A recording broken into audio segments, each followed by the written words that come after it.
My name is Arturo Rivera, and my current career title would be, I guess, I'm an undergrad scientist, and I'm a student too. I think that's about it. How you grew up, how would you describe it, and where? That's a good question. I guess there's a little bit of everything in the way that I grew up. I had my challenges, I had my turmoil, my instability. But despite all of that, it was good. I was surrounded by people that loved me, that pushed me to be the best. My mother pushed me to be the person that I am today. And against all odds, here I am. And everything is fine, thank God. I grew up in Cupey, specifically Trujillo Alto, but most by the time was Cupey. What are the values that were placed upon you growing up? Honesty, loyalty, and love. Just love people and just be loyal to the people you care about and be honest. Speak your mind. Always wisely and at the right time when you can, but it's all a learning curve, I guess. Between others, respect people, especially the elderly, women, all of that, all of the above. And more than anything, live and love. Those are the biggest things that were taught to me. I've always loved science. I've always loved people, humanity, the way that we act, the things that we do, the questions, this amazing universe that we live in, and it's all beautiful in its own way. And that pursuit of knowledge, of understanding, even though we might never totally get there, is amazing. That's what I live for. I wish to understand why we act the way we act, why we think the way we think, why we function the way we function. And more than the abstract form of what we do and what we say and all of that, I would also like to understand what happens inside here. So, the brain is a very amazing thing. It's basically us in, the scientific term, I guess. And I just wish to understand it better. And since those questions, rose in my mind, I guess I decided to go into the neuroscience field, and I'm loving it every step of the way. If I had to give myself some advice, it would be to not worry so much about a lot of insignificant things. Everything is gonna be okay. You're gonna achieve your dreams slowly but surely. It's all part of the fucking process. And even though some things might hurt at the moment, you'll overcome them. And it's okay to be lost. It's okay to feel pain. They shape you to be a better person. And who you are that moment isn't the person you're gonna be always. There's always room for growth. And on that note, if you were to give advice to someone who's watching right now, what would you tell them? If I had to say anything, it would be to love themselves. It's okay to, try to help other people and love them. It's what I do best. And despite of that, it's never forget to love yourself. Even if you do, remind yourself every day. Remind yourself you're good at something and work on your failings. And you're not perfect, nobody is. And whatever you're feeling, it's okay to feel it. Just feel it and live, man. Don't be afraid to do it. Was there a determining moment in your life where it shifted the course of what you thought you were?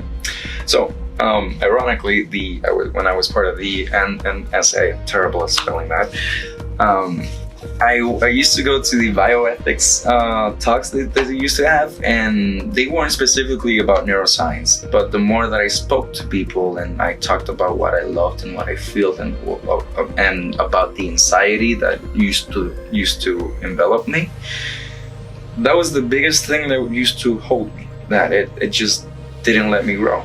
I just didn't know how to work with it, right? So in those moments that I was surrounded by so many wonderful people in different careers and different directions in life, they they were like kites, I guess. They just pulled me towards the right direction, and they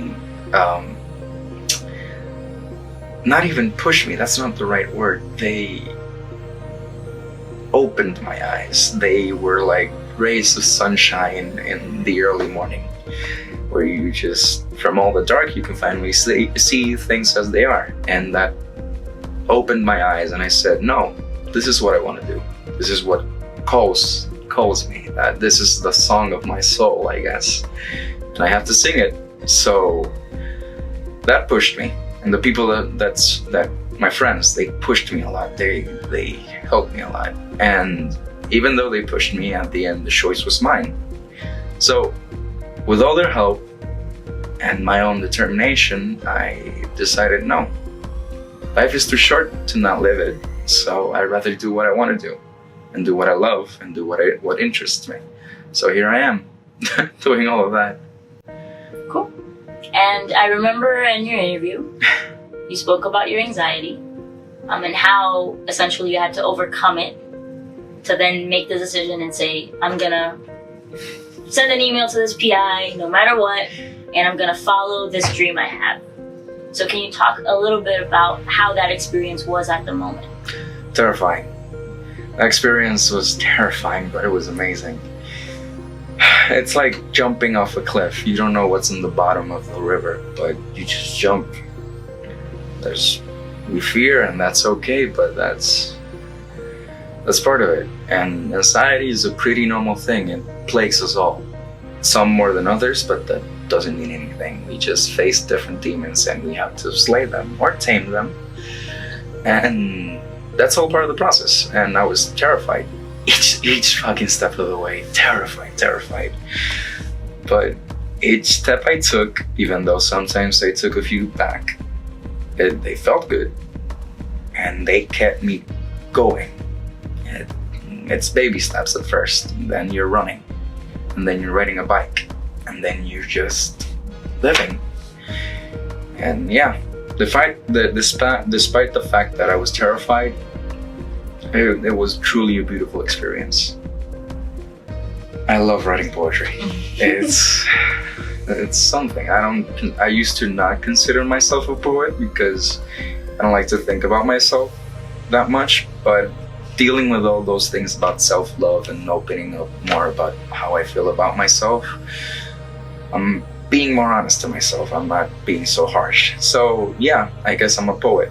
I love poetry because I put my feelings into words, and they are what they are. And even though words are sometimes exaggerated, considering how much I feel things and how much of an empathic person I am, and I love feeling the good and the bad stuff, even though I sometimes hate feeling the bad stuff.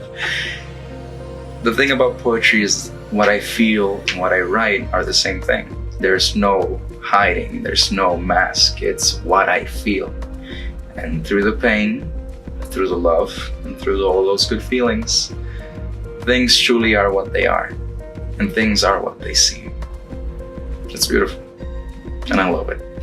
Have a favorite quote or motto that you follow? There are two phrases right now that I carry deeply in my heart from that universe. I have a few more that I'll try to share and make time, but the first is, only in death does duty end. And I like helping people.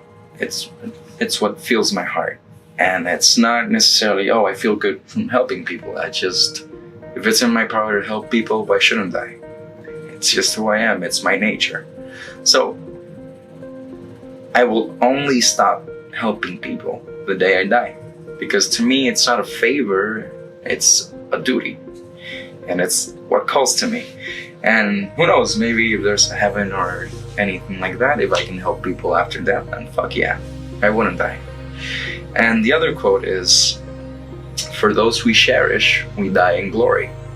And that's beautiful. For those I cherish, I would die in glory.